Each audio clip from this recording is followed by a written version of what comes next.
અત્યારે અમે શેર કરવા નીકળ્યા છીએ રાજકોટની એને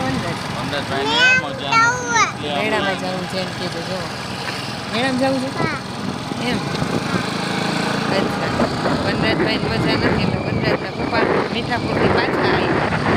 હજી તો એ કાલે ગયા અને આજે પાછા આવ્યા. વનરાજને બહુ મજા નથી. આજે હવે એને જોઈ લઈ નહીં તો કાલ પાછી દવા લઈ આવી. કાલ તો દવા લઈ આવ્યા હતા. હવે જોઈ લઈ શું થાય છે.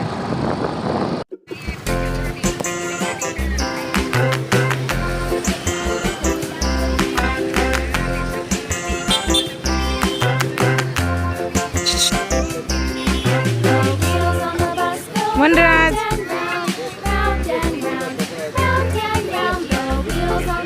વનરાજ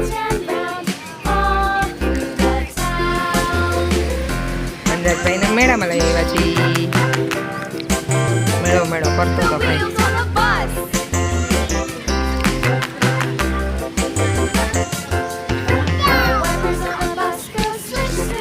હવે થોડોક મોજમાં આવ્યો એવું લાગે. મેળો બે ચકડીમાં બેઠો.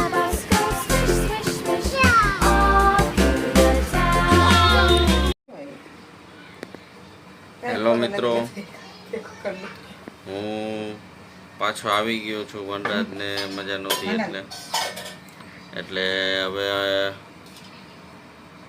સાંજે એને લઈ ગયા હતા ચક્કર મારવા અમે લોકો.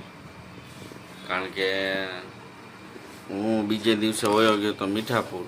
મીઠાપુરથી મને ફોન આવ્યો ઘરેથી કે ભાઈ આ વનરાજને મજા નથી ને પપ્પા કરે છે. તો કીધું હાલો. એટલે પછી મારા સર પાસેથી સ્પેશિયલ છુટ્ટી માંગી અને રજા લઈને પાછો આવી ગયો ઘરે. અને અત્યારે હવે ચર્ચા વિચારણા હાલે છે શું જમવાનું બનાવવું શું નહીં. તો કોઈને કાંઈ જમવાની ઈચ્છા છે નહીં. કારણ કે હવે આ બધું તહેવાર ને બધા અત્યારથી પ્લાનિંગ કરવા માંડ્યા છે. હજુ તો તહેવાર આવ્યા નથી. અત્યારથી એમ કહે છે કે આપણે 2 દી પછી તો આ ખાશું ને ઓલું કરશું, આ કરશું ને ઓલું કરશું. તો કીધું કાંઈ કરવું નથી.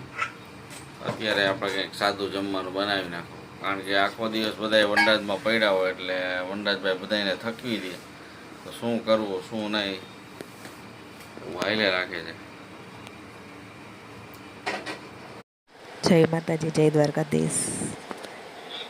મળીએ નેક્સ્ટ બ્લોગમાં. ત્યાં સુધી બધાને બાય.